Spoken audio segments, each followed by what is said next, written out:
बना के लेके आया, जो कि मैं जानता भी नहीं हूँ इनको ना, और ये इतने बड़े हैं लेकिन मैं बना के लेके आया ऐसे हील है। मेन तो ये मानो कि आईटी के अंदर जाने के बाद फिर ऐसा लगा कि यार अब लाइफ में क्या करें, अब कुछ ऐसा ढूंढना था मेरे को जो मैं पूरी लाइफ भर कर पाऊँ बिना बोर हो गए। कितने प्लेन बनाओगे यार, मतलब कितने टाइप के प्लेन बनाओगे, एक टाइम के बाद तुमको बस कंपनी में बैठ के वही चीज़ बार बार करनी पड़ेगी, क्योंकि वो ऊर्जा तो सारी उसमें खर्च हो रही है। आप कभी डिप्रेशन में तो नहीं? हाँ ना, उसी तो वही तो बता रहा हूँ। मैं तो बहुत खतरनाक डिप्रेशन में था, तो घर वाला तो ऐसे ही सिस्टम था। फिर उसके बाद जब मैं मेडिटेशन और ये सब करता था तब तो उनको बिल्कुल ही लगा कि अब तो बिल्कुल ही गया। मेरा तो मेन मकसद तो कुछ भी नहीं होना है, तो क्या होना है? वही कुछ भी नहीं होना है जो शिव है। ये कुंभ संतों महर्षियों और महंतों का महाकुंभ है, उनका समागम है। कई ऐसे चेहरे, कई ऐसे संत यहाँ मिले जो बिल्कुल अलग फील्ड से यहाँ आए। एक आईआईटी मुंबई से आए हैं जो इन दिनों काफ़ी वायरल भी हैं और लोगों के कौतूहल का विषय भी हैं। हमारे साथ हैं अभय सिंह, जिनकी खूब चर्चा इन दिनों सोशल मीडिया से लेकर तमाम जगहों पर हो रही है और इस वक्त वो हमारे साथ हैं। स्वागत है अभय जी आपका। सबसे पहले तो मैं आपसे जानना चाहूँगा कि क्या आप साधु हैं, संत हैं, क्या आप दीक्षित हैं, आप हैं क्या? क्योंकि हमने सुना है कि आप आईआईटीएन हैं और आईआईटीएन के बाद मैं ये साधु की वेशभूषा देख रहा हूँ। सही साल बचा रहा है, इससे क्लियर हो जाएगा काफी कुछ। मेरे को कुछ भी नहीं होना है, बट ये दुनिया कुछ भी नहीं होने देती है, उसको लेवल पसंद है। लेवल पसंद है। लेवल लगाते हैं ना लोगों में, लेवल से ही तुम जानते हो। जैसे आपने भी ऐसे लेवल लगाए कि हाँ आईआईटी का लेवल। आईआईटी का लेवल, साधु का लेवल, संत का लेवल, इसका लेवल, उसका लेवल। बट मेरा तो मेन मकसद तो कुछ भी नहीं होना है, तो क्या होना है? वही कुछ भी नहीं होना है जो शिव है। जो कुछ भी नहीं होके भी है, क्योंकि जो कुछ भी नहीं है वो कुछ भी हो सकता है। फिर मेरे पास फ्रीडम है, फिर मैं बंधा हुआ नहीं हूँ, वही तो मुक्त है, वही तो फ्री है। यदि तुम कुछ बन गए तो तुम उस ढांचे में पकड़े गए, फिर तुमको यदि बदलना पड़ेगा तो कैसे बदलोगे टाइम के आने पे। तो आप बिल्कुल यूं ही मुक्त जीवन, मुक्त पर्सनालिटी रहना चाहते हैं? मतलब मेन वही है कि तुम बस ये जानते जाओ, उस रास्ते पे चलते जाओ, और जो भी तुमको सीखने को मिल रहा है सीखते जाओ, जैसे भी सीखने को मिल रहा है सीखते जाओ। और जब ये पूरा कर्म का चक्र जब पूरा हो जाएगा, फिर अपना मतलब तुम पास हो जाओगे क्लास में। ये जो ब्रह्मा की बनाई हुई पूरी क्लास है कि हाँ तुम इस खेल में जाओ खेलना, मतलब उस खेल को तुमने पूरा खेल के अब तुम मास्टर हो गए हो। अब तुमको उस खेलने में तुम कैसे भी खेल सकते हो, तब तुमको इंटरेस्ट ही नहीं लेगा खेलने में, वहाँ छोड़ो। तो फिर वो जैसे वो पुनर्जन्म का जो कॉन्सेप्ट होता है, फिर तुम नीचे नहीं आओगे फिजिकल बॉडी के अंदर, इसको मोक्ष कहते हैं। जिसको मोक्ष कहते हैं। महाराज, लेकिन मैं एक चीज़ जानना चाहूँगा कि आखिर ये जर्नी यहाँ तक कैसे आई कि अभय सिंह, जो कि निश्चित तौर पर brilliant science student, math student रहा होगा, तभी वो आईआईटी मुंबई तक पहुँचा और उसके बाद मैं आज एक जटाधारी साधु को देख रहा हूँ। ये जर्नी क्या है? अरे जटाई तो बहुत ब्यूटीफुल होती है ना। लोग ये क्यों सोचते हैं कि मैं वैसे रह रहा हूँ, मैं तो बहुत ब्यूटीफुल। नहीं, बहुत ब्यूटीफुल है। मुझे भी लग रहा है, मैं आपकी इस जर्नी को समझ रहा हूँ कि कहाँ एक ब्रिलियंट मैथ्स का लड़का, साइंस का लड़का, और अब एकदम जटाधारी साधु। नहीं नहीं, मैं नीचे नहीं गया हूँ ना, मैं ऊपर गया हूँ। वो मैच नीचे है उससे, वो अभी जिस रूप में हूँ वो ऊपर है उससे, क्योंकि अभी मैं बिल्कुल फ्लूइड रूप में हूँ। कहीं पे भी कुछ भी कर सकते हो तुम, ये वाले कपड़े पहने ऐसे करके पसंद आया, ये वाला कलर का पहने ऐसे करके पसंद आया, कोई दिक्कत नहीं है। अब हाथों में ये पहनना है, कानों में वाले पहनने हैं, इसे पहनना है, कुछ भी पहनना है, कुछ भी करो तुम, जैसे भी करना है, फ्री हो ना मतलब। लेकिन ये जर्नी क्या है आपकी अभय जी, कैसे ये जर्नी शुरू? तो यही है कि ये सवाल से शुरू होती है बेसिकली हर एक जर्नी। प्रश्न कि कब आए प्रश्न? ये प्रश्न, ये मेन तो ये मानो कि आईआईटी के अंदर जाने के बाद फिर ऐसा लगा कि यार अब लाइफ में क्या करें, अब कुछ ऐसा ढूंढना था मेरे को जो मैं पूरी लाइफ भर कर पाऊँ बिना बोर हो गए। फिर मुझे यार ये इंजीनियरिंग तो एक टाइम के बाद स्टेबल हो जाएगी, मतलब कितने प्लेन बनाओगे यार, मतलब कितने टाइप के प्लेन बनाओगे, एक टाइम के बाद तुमको बस कंपनी में बैठ के वही चीज़ बार बार करनी पड़ेगी। फिर मुझे लगा यार आर्ट्स जो है वो बिल्कुल फ्लूइड एरिया है, जहाँ पे तुम एक्सप्लोर करते हुए रह सकते हो पूरी ज़िंदगी भर। तो ये ऐसी चीज़ है जो तुम पूरी लाइफ भर कर सकते हो। तो फिर उस वाली क्रिएटिव उसमें फील्ड में गया मैं कि हाँ फोटोग्राफी और ये सब सीखना। बट उसमें भी समझ में आया कि जब तुम उसको प्रैक्टिकल के साथ जोड़ देते हो तो वो भी टेम्पलेट में आ जाता है। और जैसे तुम वेडिंग फोटोग्राफी कर रहे हो, हाँ मुझे भी ये वाला फोटो चाहिए, ये इस टाइप का, मुझे भी ऐसे वाला फोटो चाहिए, सबका ऐसे ही होता है ना, वो टेम्पलेटेड होता है सब, कि हाँ एक रिंग का फोटोग्राफ होगा, एक इसका फोटोग्राफ होगा, एक इसका होगा, एक ऐसे एंगल से, एक ऐसे एंगल से। मतलब वो फ्रीडम वैसे आना कि हाँ मैं उस टाइम पे मुझे जो अच्छा लग रहा है मैं खींचूं, वो नहीं रहती है। तो फिर उससे भी तुम ऐसे लगता है कि यार नहीं नहीं, इसमें भी मतलब वो रस नहीं आ रहा है अब। फिर वो तुम आगे बढ़ते जाते हो ऐसी जिंदगी के अंदर कि अच्छा फिर क्या करे, फिर क्या है ये जिंदगी, किस लिए आए हो तुम यहाँ पे इस खेल में। फिर वो जैसे सवाल बदला तो सवाल बदल के वैसे वाले सवाल में बदल गया कि जैसे वो मेंटल हेल्थ वगैरह इश्यूज हुए, तो फिर ये मेंटल हेल्थ वाला जो था, क्या लोगों ने आपको कुछ ऐसा समझ लिया क्या कि मेंटल हेल्थ इनका खराब है और आप शायद दूसरे वर्ल्ड की तरफ सोच रहे थे? नहीं नहीं नहीं, वो बेसिकली अब मेंटल हेल्थ जिसको बोलते हैं वो वैसे वाली चीज़ है कि जैसे हम इसको बताए ना, मनोमय कोश होता है कि जिसके अंदर तुम्हारी मेमोरीज और ये सब चीज़ें स्टोर होती हैं।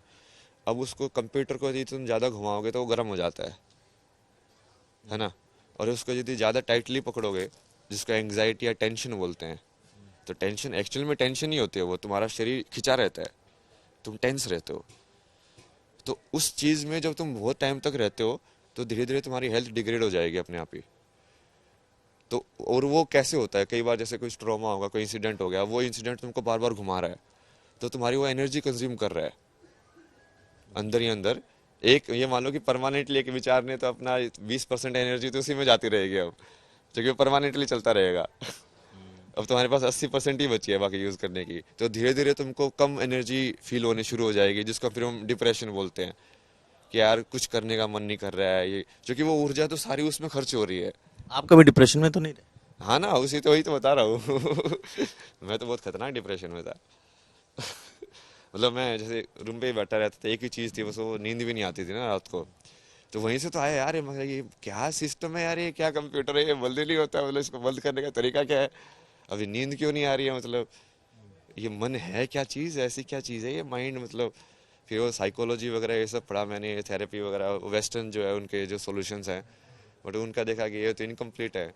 जैसे कनाडा में ही मैंने विवेकानंद को थोड़ा बहुत पढ़ा उस टाइम पे, मेडिटेशन वगैरह भी किया उस टाइम पे, बट वो चीज़ मैं अब उसके लिए नहीं कर रहा था कि आध्यात्म के लिए ये सब, वो सब कर रहा था कि अच्छा अब इस चीज़ को समझना है और इस चीज़ को शांत कैसे करना है उसके लिए। उस टाइम पे जैसे मैं इसको उनको बहुत पढ़ता था, जय कृष्णमूर्ति को। जय कृष्णमूर्ति वो पूरा लॉजिकल और उस टाइप के मेरे टाइप के लगते थे ना, वो जैसे पढ़ाई वढ़ाई वाले इंग्लिश। अपने तरीके से आपने अपने दिमाग को घुमा दिया कि सचमुच लोग आपको समझते ही होंगे कि ये पागल हो गया है। हाँ तो वो तो समझते ही है, वो तो कोई दिक्कत ही नहीं ना, मेरे को तो नोबडी बनना है ना, वही मैं बोला ना, मेरे को तो कुछ नहीं बनना है। तो जो जो पागल समझेंगे वो भी एक उपाधि ही दे रहे हैं बेसिकली, चाहे वो पागल समझे या इंटेलिजेंट समझे, वो तुम्हारे लिए बराबर होना चाहिए। क्योंकि जो इंटेलिजेंट समझ रहा है वो भी, उसको तुमको कैसे पता है कि वो सामने वाला तुमको इंटेलिजेंट बोलने से उसको सही में समझ में आ रहा है तुम कौन हो। जो पागल बोलने वाले को भी तुम समझ में नहीं आ रहे हो, इंटेलिजेंट बोलने वाले को भी समझ में नहीं आ रहे हो एक्चुअली में तो। बट ठीक है, वो अपने हिसाब से बोल रहे हैं, तो बोलने दो। दोनों में बराबर ही हो तो। नहीं, लेकिन इतना साइंस का एक ऐसा स्टूडेंट, परिवार ने आपको समझा या परिवार ने आपको जाने दिया कि नहीं जाओ अपनी खोज पूरी करो?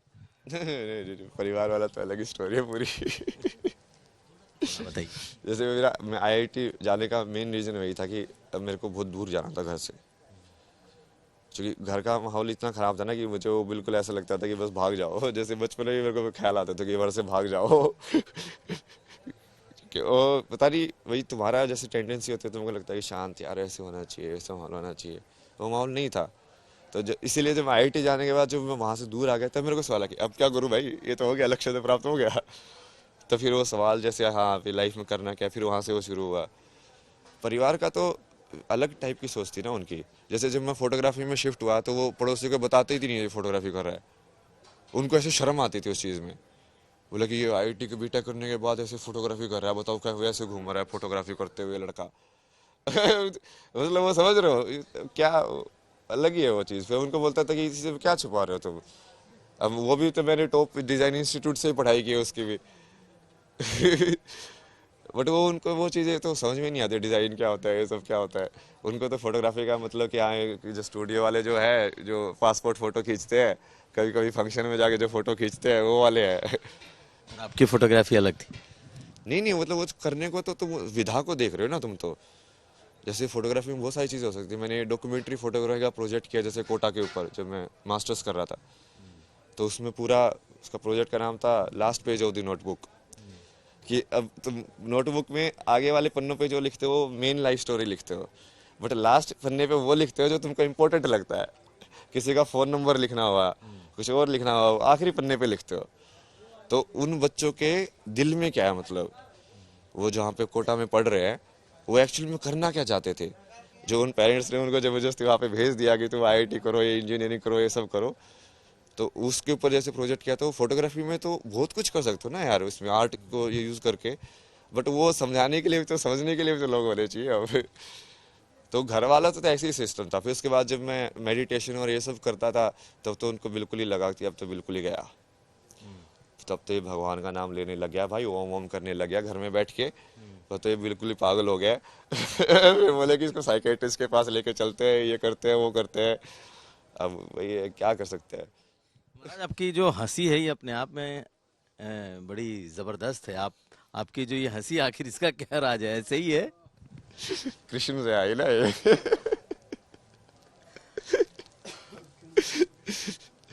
मतलब दो तीन टाइप की हंसी है ना। मतलब एक तो ये वाली हंसी है जिसमें तुम खेल खेल रहे होते हो, एक वैसे वाली हंसी होती है जिसमें तुम ब्लिसफुल आनंद में होते हो।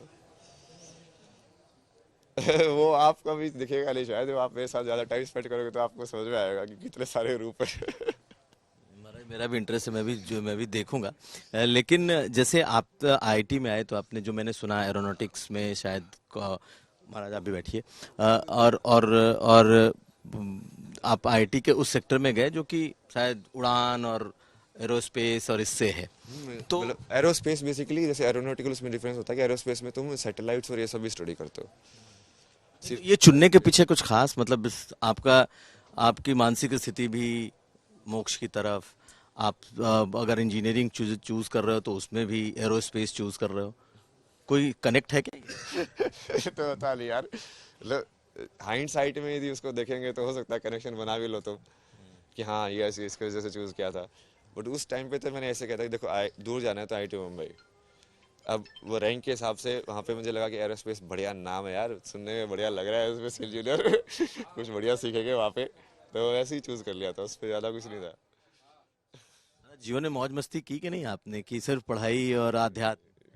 मौज मस्ती मतलब कि चीज़ें तो मैंने सारी की है ना, इसलिए मैं वही उस चीज़ को टैग में नहीं डालना चाहता ना, क्योंकि वो टैग में डालोगे फिर आप वो दूसरी चीज़ खराब होती है उससे। जब मैं आपको संत बोलूँ, फिर आप मेरी पूरी हिस्ट्री आगे बोलोगे ये सब काम किया है, तो फिर वो संत समाज खराब होगा ना। तो उसके हिसाब से इसलिए मैं तो वही चाहता हूँ कि मैं तो कुछ भी नहीं रहा हूँ, बस मैं माध्यम हूँ, मैं अपना कर्म करके निकल जाऊँगा। अपना सिलेबस पूरा होना चाहिए कि हाँ, अपना जो जिससे अभी ज्ञान में जितने भी साधन है, जहाँ पे भी तुम अटक रहे हो संसार के अंदर, तुम देखते जाओ। ये तुम्हारी लाइव परीक्षा है, मतलब कि संसार में तुम जहाँ पे अटके, जहाँ पे तुमको ऐसे लगा कि अब मैं फंस गया, इसका मतलब वहाँ पे काम की ज़रूरत है, थोड़ी साधना की ज़रूरत है। तो करते जाओ, जब तुम कहीं पे भी अटकना बंद हो जाओगे, इसका मतलब वो पूरा हो गया अब। एक सवाल और महाराज, जो मैं इनसे भी पूछ लूंगा, वो ये कि आप विवेकानंद को भी आपने पढ़ा, आप कृष्ण तक भी गए, इस्कॉन भी गए, लेकिन आप जिसे कहते हैं घूम के आप महादेव काशी तक पहुंच गए, ये जर्नी क्या है? अरे महादेव ही है ना सब ऐसे तो। क्योंकि ज्ञान का असली स्रोत वही है। जो जितने भी सारा जो देख रहे हो, ये सारा ज्ञान सबसे पहले महादेव ने सप्तऋषियों को दिया था, प्रैक्टिकल के अंदर मतलब। और फिर वहां से फिर वो पूरा ऐसे हुआ कि जितने भी साधना हम सिखा रहे हैं, सबसे पहले उन्होंने ही सिखाई थी सारी। उन्होंने ही समझा था ये पूरे यंत्र तंत्र को कि ये काम कैसे कर रहा है, ये अंदर से कहाँ से ऊर्जा कौन सी जाती है, ये नाड़ी कौन सी है, ये ऐसी नाड़ी कौन सी है, ये सब वहीं से आया है। तो यदि तुम उस डायरेक्शन में ही हो, तो उस डायरेक्शन में जो टॉप का जो बंदा होगा, उसी को तो तुम आइडल मानोगे ना, उसी को भगवान मानोगे कि हाँ मेरे लिए तो यही भगवान है भाई, मुझे तो ऐसा बनना है। पूरा महादेव। पूरा महादेव। महाराज जी, काशी पहुंचे थे आप? हाँ काशी से ही आए ना, अभी 1.5 महीने काशी में ही थे। महादेव की नगरी, ये काशी तो बहुत खतरनाक है। जी, महाराज जी ने आपके बारे में बताया कि आप इनके साथ या ये लेकर के आए? हम लोग ये काशी में ही मिले थे। तो जैसे ये गुरु हैं, तो वहाँ पे जब आपके गुरु? हाँ मतलब ऐसे बहुत सारे गुरु है वैसे तो। हाँ टेम्परेरी गुरु बोल सकते हो भाई। मतलब जैसे इन्होंने बाद में दूसरे लोगों से भी मिलवाया वहाँ पे, ये सब कराया, तो कहीं ना कहीं वो वही है ना कि तुम किसी जिस इंसान के पास जो भी नॉलेज है, जैसे उनको ये ज्ञान जाता ना कि हाँ कौन कौन से बढ़िया लोग हैं, किन किन के पास इसको लेके जाने से इसको फायदा होगा, तो गुरु का वो भी काम बहुत बढ़िया है ना, कि अब ठीक है उनको शायद हो सकता है कि उनको वो चीज़ समझ में नहीं आती हो, बट उनको पता है कि इसको यदि मैं ले जाके वहाँ पे बिठा दूंगा तो ये समझ सकता है। तो वो भी तो त्याग है, वो कितना बड़ा त्याग है मतलब वही।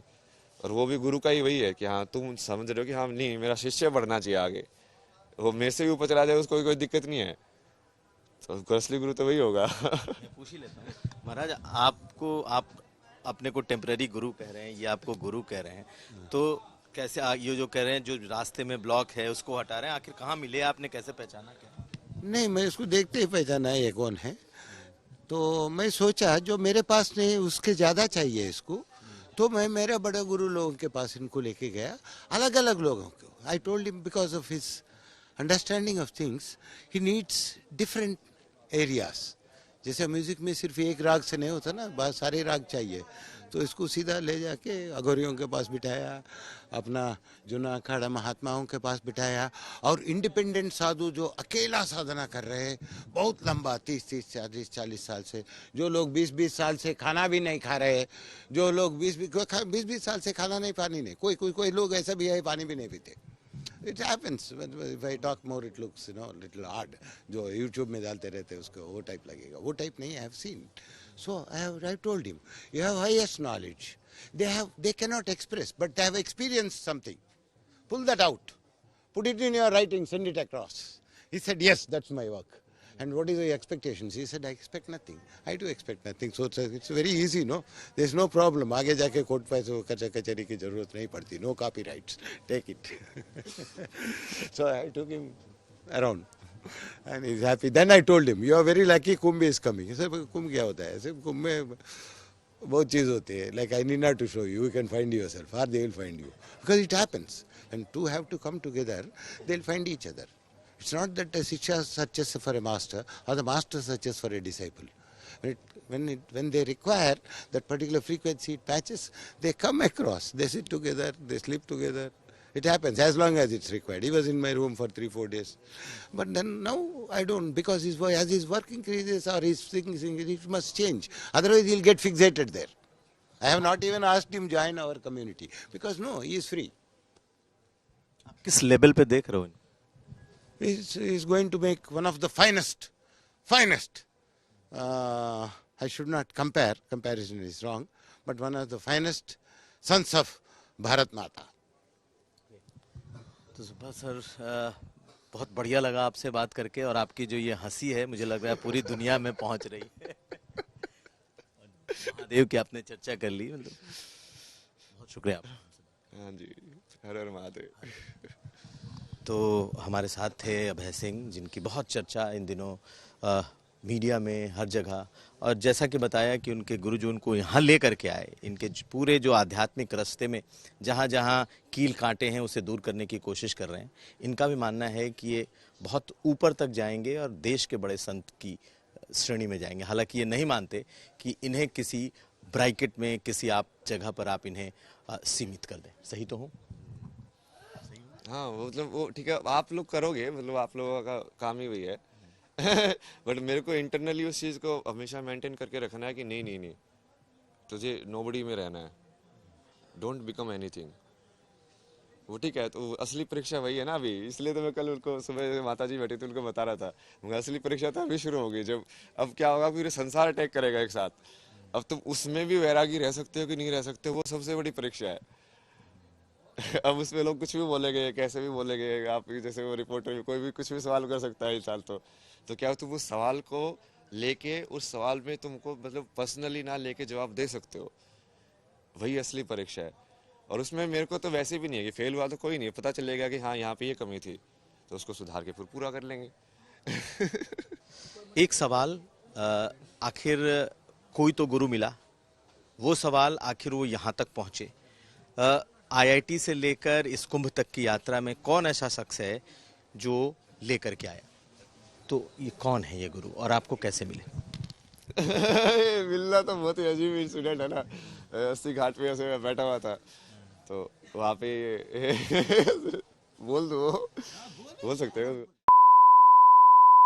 तो कैसे ऐसे ना मैं तो बना के लेके आया, जो कि मैं जानता भी नहीं उनको ना, और एक ने बड़े हैं लेकिन वो बना के लेके आए ऐसे कि ये ले कि वहाँ पे बैठ के फिर बातें बातें करने लग गए धीरे धीरे। फिर शुरू शुरू में तो हमारी बहुत तकरार हुई कि कौन गुरु है कौन शिष्य है। बैठ के बोला कि मैं आपको समाधि दिला दूंगा, ये बोलने के लिए तू ये ऐसे कर ये ऐसे सीख।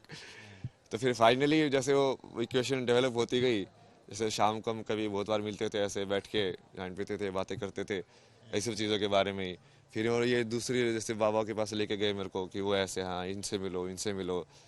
तो कहीं ना कहीं वो मतलब अपने आप ही वो उस पदवी में पहुंच गए ना गुरु की, चूंकि अब वो मेरे को सिखा रहे हैं, मतलब कहीं ना कहीं अलग तरीके से सिखा रहे हैं बट वो सिखा रहे हैं। तो वो ऐसे इक्वेशन बन गई। फिर लास्ट में आते आते तो फिर ऐसा होगा कि हाँ अभी जैसे पिछले 4-5 दिन से फिर इनके वहीं पर रुका हुआ था मैं, तो बोले कि हाँ ठीक है वहाँ पे साथ में ही चलेंगे। फिर ये जैसे नागा उसमें है ना, तो फिर वे बोले कि हाँ तू उसको देखना कि वो लोग कैसे रहते हैं, वो लोग कैसे सोचते हैं आध्यात्मिक उस चीज़ को, क्योंकि वो भी जानना बहुत जरूरी है। अभी तक तुमने मतलब ज्ञान और उस सब में ज़्यादा देखा है, तूने वो फिजिकल और उस सब में कम देखा है। क्या उस सब को मतलब नंगा रहना कैसे होता है यार, मतलब वो बहुत मुश्किल है ना। उसके लिए एक तो 2 चीज़ करनी है, एक तो क्लाइमेट और दूसरा बॉडी कॉन्शियसनेस। क्योंकि लोग डरते हैं ना अपने शरीर को दिखाने से, उनको लगता है कि ये बदसूरत है। वो बॉडी कॉन्शियसनेस है कि तुम इसको अपना मान रहे हो कि हाँ यहाँ पे मेरा ये कट लगा हुआ है, तो इसलिए तुम उसको पूरा एक्सपोज करोगे तो लोग कमेंट करेंगे। तो उससे जब तुम पार नहीं होगे तब तक तुम नहीं रह सकते वैसे। तो वो हर चीज़ से तुम सीख सकते हो कि हाँ।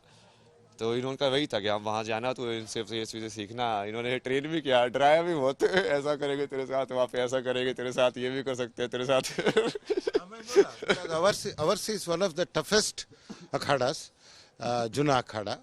Juna Akhada basically formed the sort of armed forces of sannyas. They are also sannyasis, but they have participated in defending Sanatana, giving up their lives. Number of वो कैसे are आप not recorded, but the records are still there. Records are still इन्होंने there. तो बता दिया कि आप ये कैसे आपको आपने कैसे अच्छा अच्छा मैं देखा इसको 2 मिनट के लिए. I'll tell you worldly way because everything philosophy थोड़ा बोर मार सकता है. इसने मैं देखते ही सोचा इसका स्टाइल देख के मुझे समझ में आ गया. कैसा समझ में आता बोले तो there must have been a point where we both did same thing. तो वो देख के पता कर सकते हैं. अगर आप दूसरा जर्नलिस्ट को पकड़ लेंगे देखते, अगर उसके पास ये सब ने हो ना, उसका स्टाइल से आपको पता चलेगा. तो कुछ तो रहता है इसको, ये दोनों एक ही कर रहे हैं ना. So he did spoke something about photography. I was an aerial photographer for some time in Indian Air Force. Okay. So those days there were no satellites.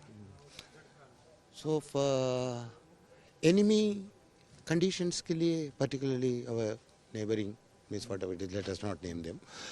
तो वहाँ पे sorties करने के लिए रात को जाके फोटोग्राफी लाना पड़ता है. So it is done with aerial cameras, with aircrafts. But if you are caught in their space or your craft is shot down, the government will deny. We have nothing to do. Maybe pilot's error or mistake. We have not instructed them because it is, as per Geneva rules, it is against, spying is against law. So from that point, how photographers look at things, they look at things little differently, no? Like you take a picture, like you look at him, but photographer look at the whole thing. ये भी आएगा, वो भी आएगा, ये भी आएगा, वहाँ तक, जहाँ तक the vision is there. So it's like camera functions, no? See, थोड़ी देर के पहले इन्होंने समझाया आपको the connection between brain and chip. उससे भी ज़्यादा, that is technical level. उससे भी ज़्यादा the connection between brain and what you do repeatedly, japa,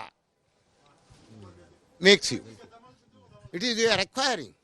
You can discard anything of yours. आपका पूरा प्रॉपर्टी दान कर सकते हो, मगर जो चीज आपने किया है 10 साल 20 साल, उसको डिस्कार्ड करना बहुत मुश्किल होता है. I am not talking about habits here. Habits के बारे में धूमपान वगैरह उसके बारे में नहीं कर रहा हूँ. माइंड से सारी चीज ऐसी होती है. It will always, a retired lawyer who is interested in philosophy, if he becomes a sannyasi, he will look at sannyas from the point of lawyer's view. Because he is used, his sadhana was that. That was the common point.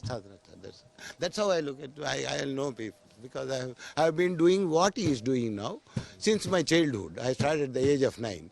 We had one advantage which I am not having. Because I started at the age of 9, I missed Ma Saraswati. I don't have knowledge.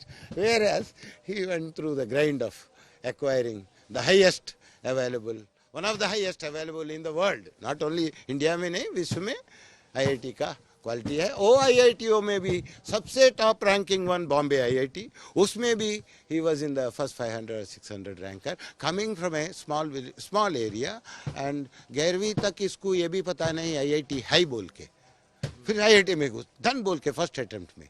मैं समझ गया उसका, ये सब समझ में आ जाता है. See, you see with your eyes, we don't see with our eyes.